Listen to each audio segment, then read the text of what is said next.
Hi, my name is Chance Eaton. I'm the Chief Learning Officer here at Big Skyway. And for today's little learning nugget, I wanted to talk to you a little bit about change and momentum and goal work.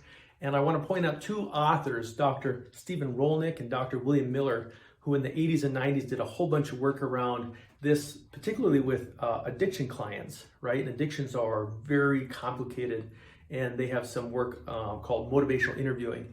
And they use this really neat analogy around change, and they're using a mountain, right? And there's phase one and phase two, right? And if you think about a mountain, it's very difficult to climb up that mountain. It's step by step, it's arduous, it takes a lot of time.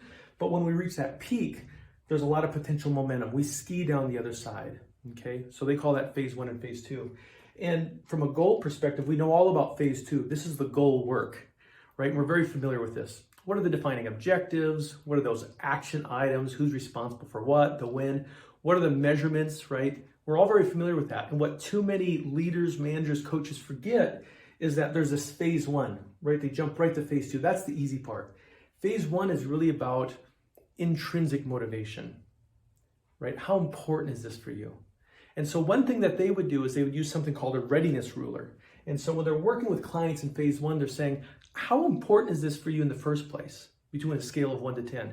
And then how confident are you that you can accomplish this, right? They're getting a sense of how much intrinsic motivation. Now, if they're not ready for this, they're not confident, it's not important enough, it doesn't make any sense to proceed with any kind of goal work, right? It's not until someone has climbed this mountain, they develop that intrinsic motivation. Yeah, this is important for me. I need to change this, or I want to get better at this. And I have some confidence that I can do it. Not till then, when I reach that peak, can I start to lay in my traditional goal framework, right? I have that intrinsic motivation. Let's create a plan, right? What's that defining objective? What are those steps? Who needs to be involved? What's the metric? How are we going to know if you're successful? And so the issue is we're very good at this. We've all been trained in this. We're missing this. We're not very good at identifying that intrinsic motivation that really creates all the momentum in the first place. So if you're a coach, leader, manager, and you're working with people and helping to influence change and movement, remember that. Remember there is in our psyche this need to address intrinsic motivation if we want to get momentum. So hope that helps. Have yourself a great day and take care.